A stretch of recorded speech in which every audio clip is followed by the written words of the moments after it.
بسم الله الرحمن الرحيم.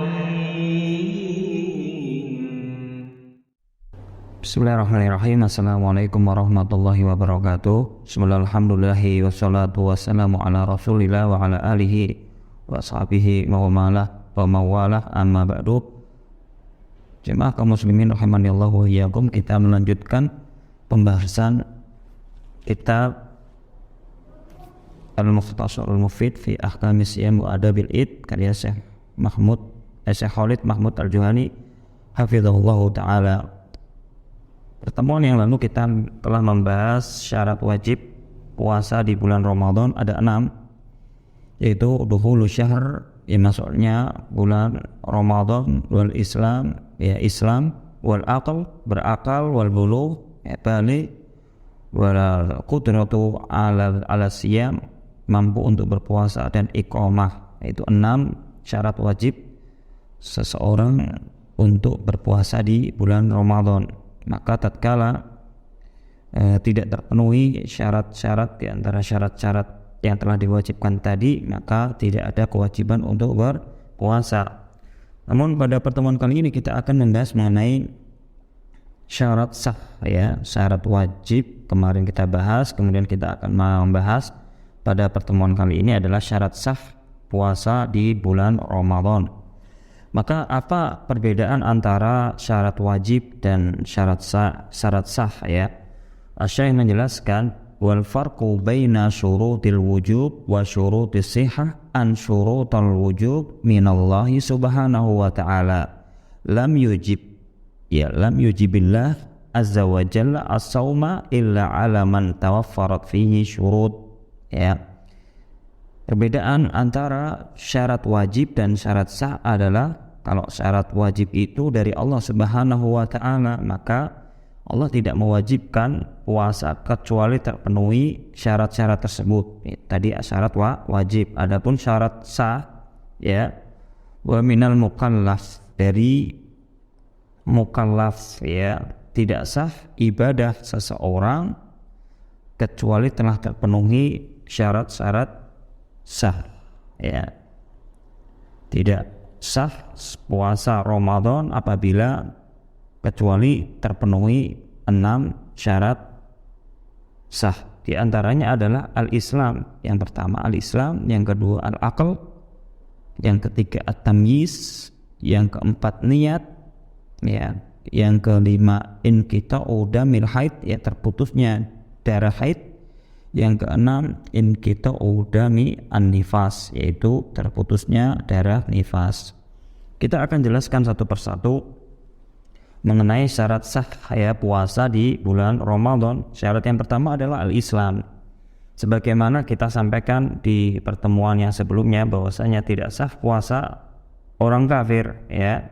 Kita mengetahui bersama bahwasanya orang kafir tidak wajib berpuasa di bulan Ramadan, ya. Semua amalan orang kafir, ya, baik itu puasa, ibadah-ibadah lainnya, ya, kebaikan-kebaikan yang mereka lakukan itu tidak diterima di sisi Allah Subhanahu wa ta'ala. Kenapa? Orang kafir ketika ia beramal tidak diterima amalan mereka. Dalilnya adalah firman Allah Subhanahu wa ta'ala, wa ma mana'ahum an tuqbala minhum nafaqatuhum illa annahum kafaru billahi wa birasuli, ya. Tidak ada yang menghalangi mereka untuk diterima, ya, infak mereka, kecuali karena mereka apa? Kafir kepada Allah dan Rasulnya.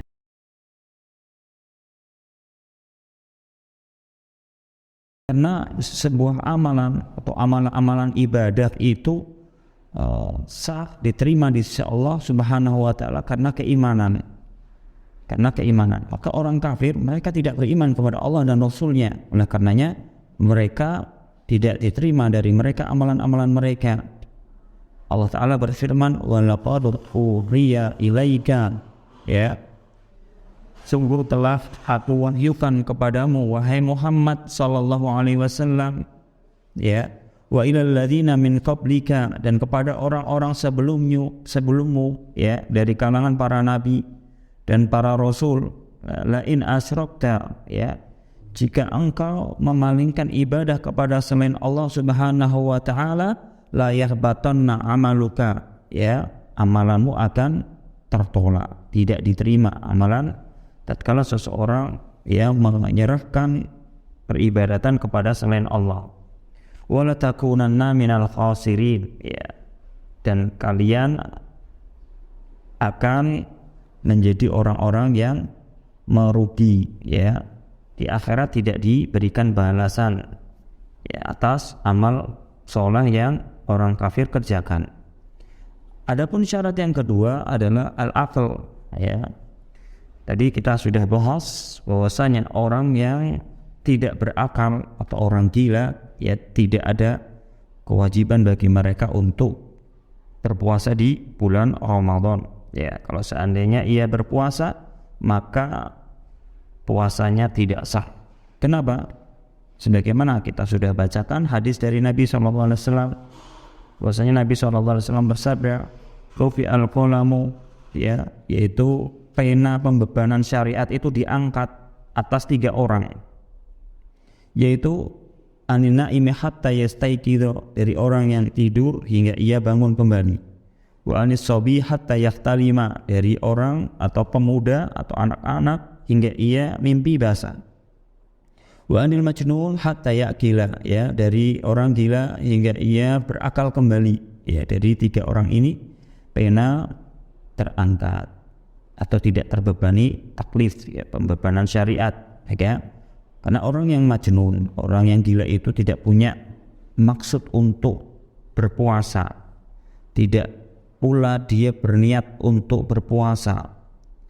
Oleh karenanya ibadah itu tidak sah kecuali ada maksud dan niat seseorang untuk melakukan ibadah tersebut. Maka orang gila dia tidak memiliki niat, tidak memiliki maksud tujuan untuk berpuasa.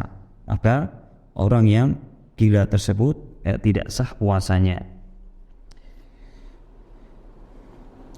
Asyartu tsalis, ya, persyaratan yang ketiga, syarat sah yang ketiga adalah at-tamyiz, ya, at-tamyiz. Maka tidak sah puasa seseorang yang masih anak-anak, ya, yang belum mencapai usia tamyiz. Maka tamyiz itu definisinya bagaimana?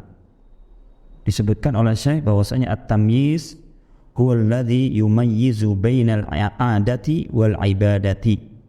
Huwal ladzi yumayyizu bainal 'adati wal ibadah. Orang yang mampu untuk membedakan perkara-perkara adat dan ibadah. Maka idza, ya, apabila tercampur antara ibadah, ya, maka ia bisa mengetahui batasan-batasannya, ya, antara adat dan ibadah. Mereka itu tahu untuk membedakan antara mana yang adat dan mana yang ibadah. Batasan-batasannya itu dia tahu, ya. Maka orang yang telah mencapai usia tamyiz ini disebutkan adalah syarat yang ketiga.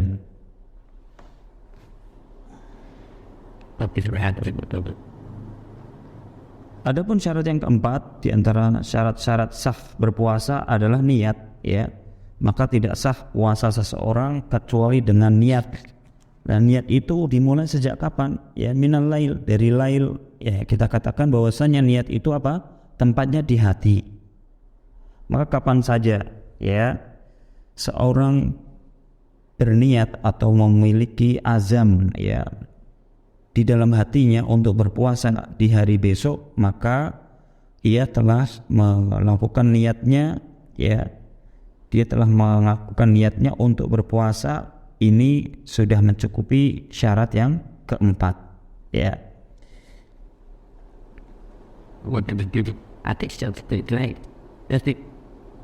Maka tatkala kalau tadi dijelaskan bahwasanya tempatnya niat itu di dalam hati dan dari malam hari, maka tatkala seseorang, ya, berniat ba'dal fajar, ya, setelah terbit fajar ia berniat untuk berpuasa, maka puasanya tidak sah.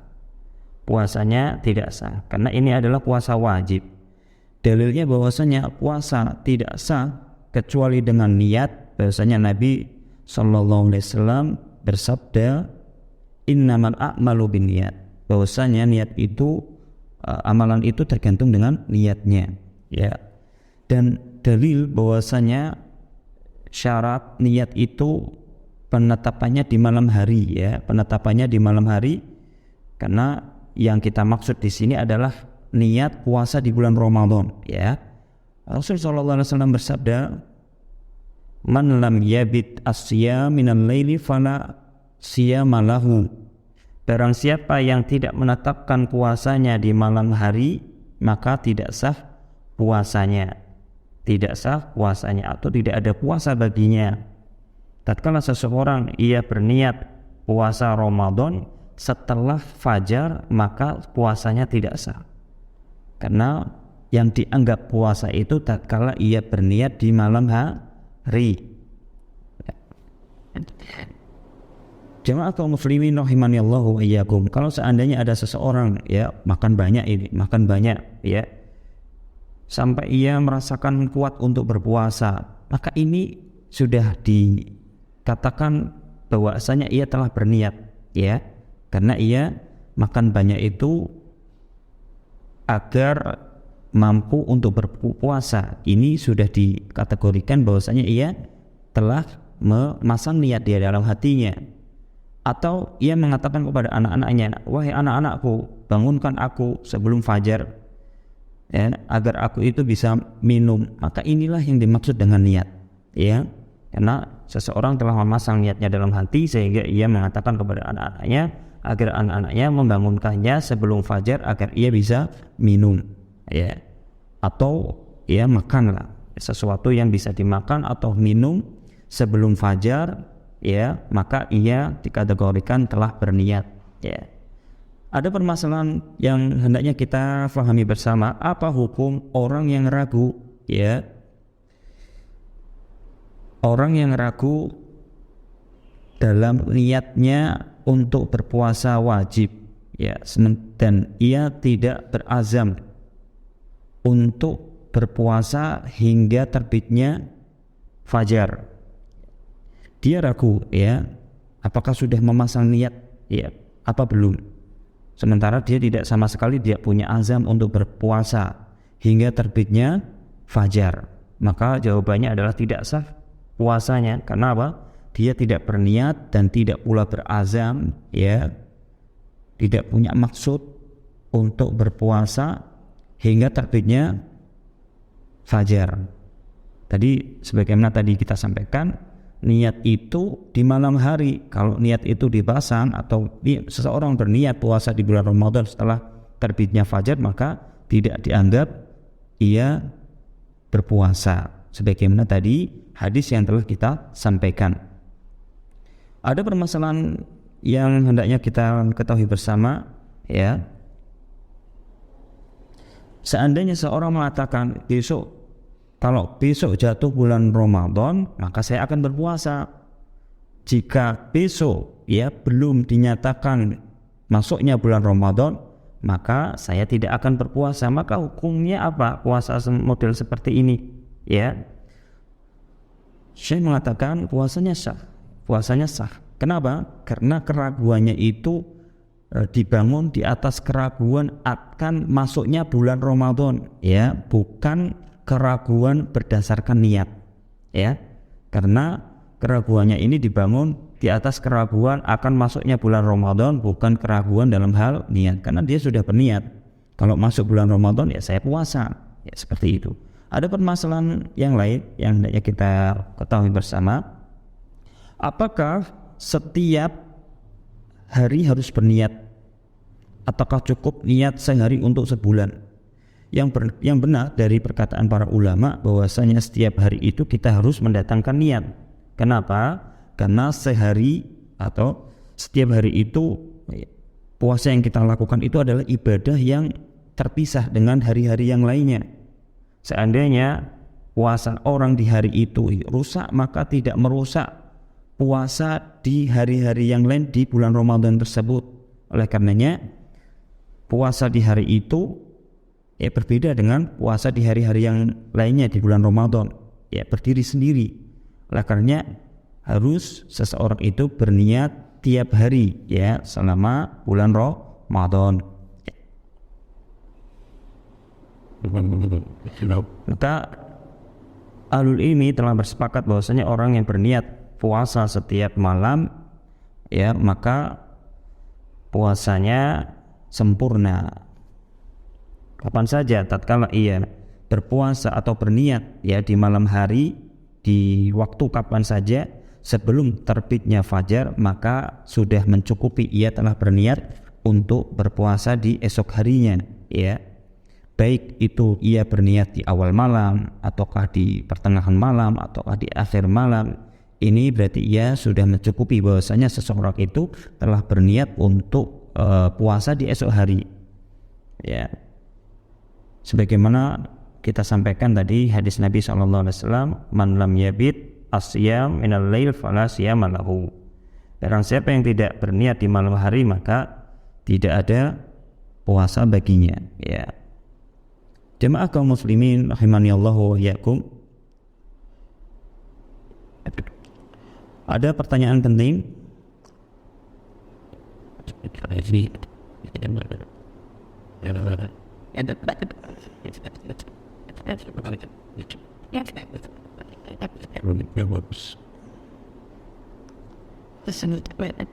Wa atlaqal lail ya, pemutlakan di malam hari itu ya.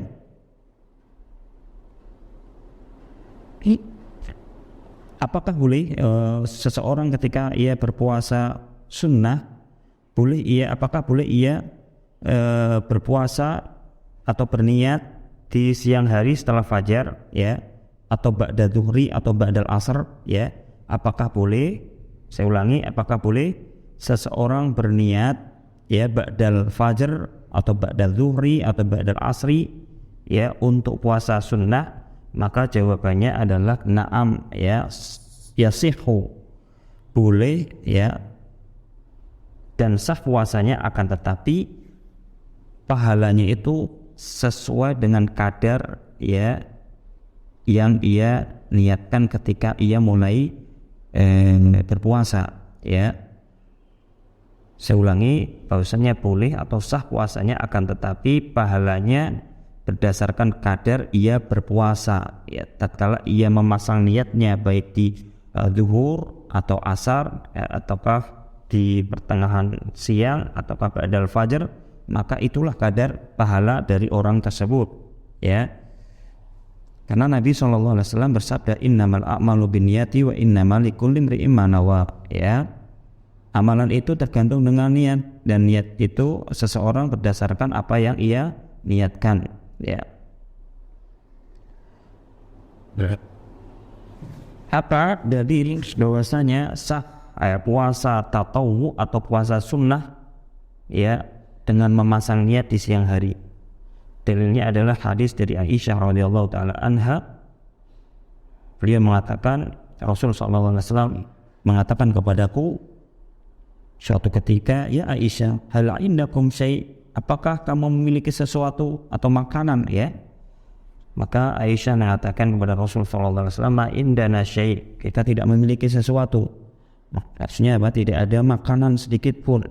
Maka Rasulullah SAW mengatakan, fa inni shaim, maka saya akan berpuasa ya. Ulama mengatakan ya bahwasanya hadis ini, istimbat dari hadis ini bolehnya berpuasa sunnah dengan niat dari siang hari, dimulai di siang hari berdasarkan hadis ini. Kan tetapi syaratnya apa? Syaratnya adalah ketika seseorang berniat di siang hari tersebut, ia belum melakukan pembatal puasa di waktu sebelumnya. Contohnya tatkala seseorang berniat untuk berpuasa jam 9 pagi ataukah pas duhur dia mulai memasang niat untuk puasa sunnah, ini boleh berdasarkan hadis tersebut. Namun syaratnya adalah ya di waktu-waktu sebelumnya dia belum melakukan pembatal puasa, belum makan, belum minum.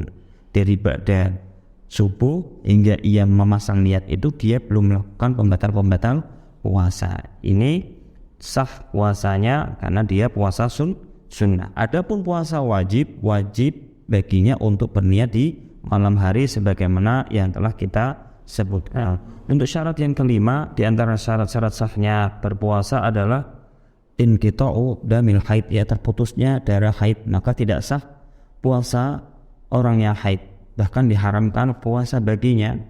Maka tidak boleh seorang wanita yang haid berpuasa. Dan ini adalah Nabi SAW bersabda, "Alaisa idza hadat lam tusalli wa lam tasum." Ya.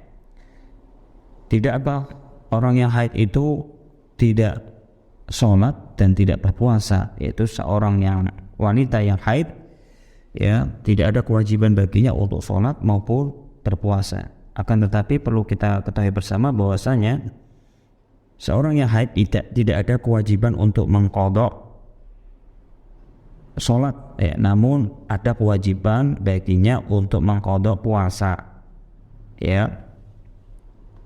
Akan tetapi perhatikan bersama bahwasanya orang yang haid, ya, disunnahkan baginya, yastahibbulaha, disunnahkan baginya apabila ia ingin makan, ya maka hendaknya ia makan jauh dari pandangan manusia.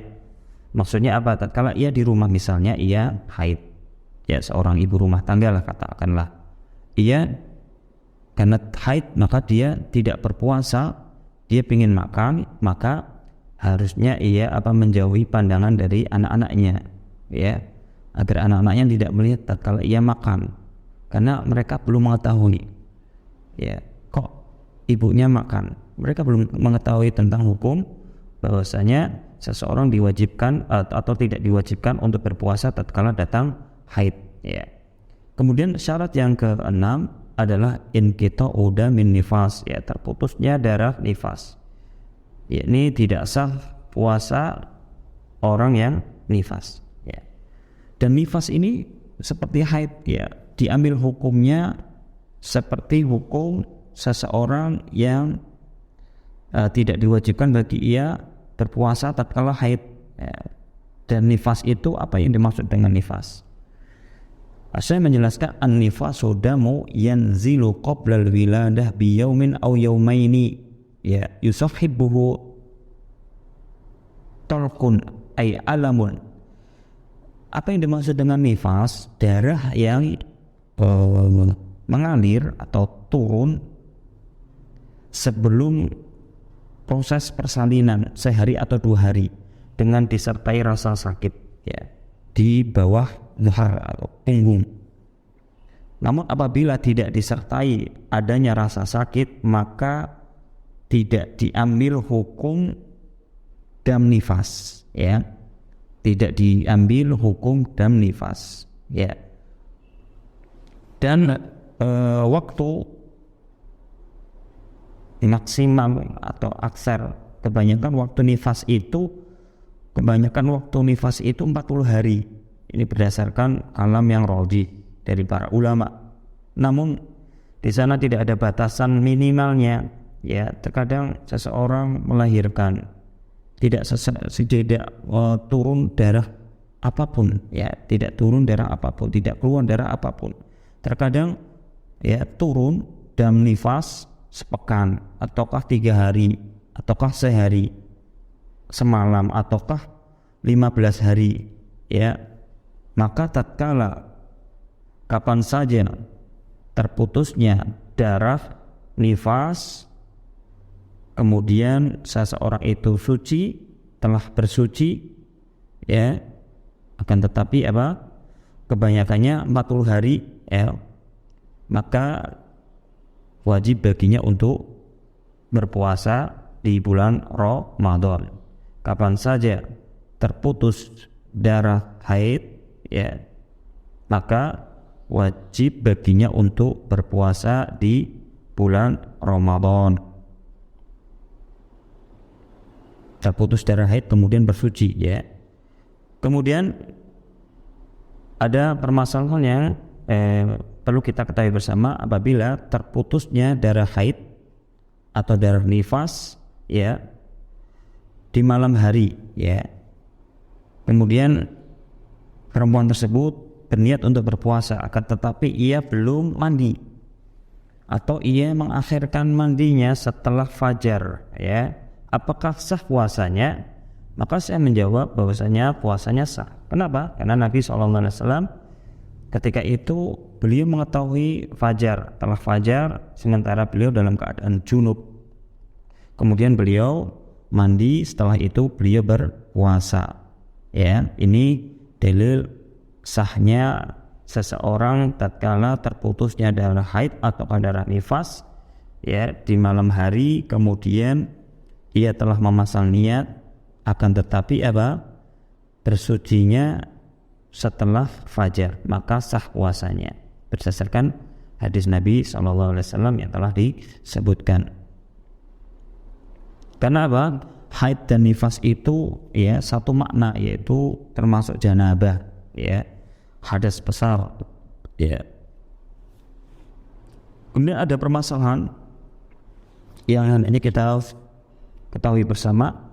Kalau seandainya terputusnya darah haid sebelum fajar, ya, apa hukum berpuasa?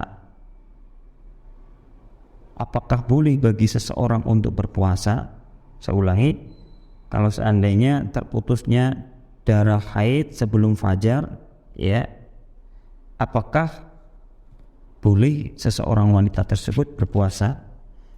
Maka jawabannya adalah, Syekh menjawab, wajib, na'am, wajib baginya untuk berpuasa, dan puasanya sah apabila seseorang ketika ia berpuasa kemudian turun darah haid atau nifas sebelum terbenamnya matahari, maka puasanya rusak. Wajib baginya untuk mengqadha di hari yang lain. Pada hari itu ia tidak pada hari itu yang puasanya ia rusak. Ya, saya ulangi, kalau seandainya terputusnya darah haid sebelum fajar, ya, terputusnya darah haid sebelum fajar, beberapa menit sebelum fajar, apakah boleh seorang wanita berpuasa? Maka jawabannya adalah wajib baginya untuk berpuasa. Karena terputusnya darah haid itu sebelum fajar, meskipun hanya beberapa waktu, beberapa waktu menit, sebelumnya terputus darah haid atau darah nifas tersebut, maka wajib baginya untuk berpuasa. Namun perkaranya apabila darah haid atau nifas, turun kembali, sesaat sebelum terbenamnya matahari, maka puasanya rusak atau tidak sah puasanya. Wajib baginya untuk mengqadha, di hari yang lain. Pada hari rusaknya ia berpuasa dikarenakan turun darah haid atau keluarnya darah haid atau darah nifas sesaat sebelum terbenamnya matahari. Demikian yang dapat kami sampaikan, kurang lebihnya mohon maaf. Kita akhiri dengan bacaan kafaratul majlis. Subhanakallahumma wa bihamdika asyhadu an la ilaha illa anta astaghfiruka wa atubu ilaik. Assalamualaikum warahmatullahi wabarakatuh.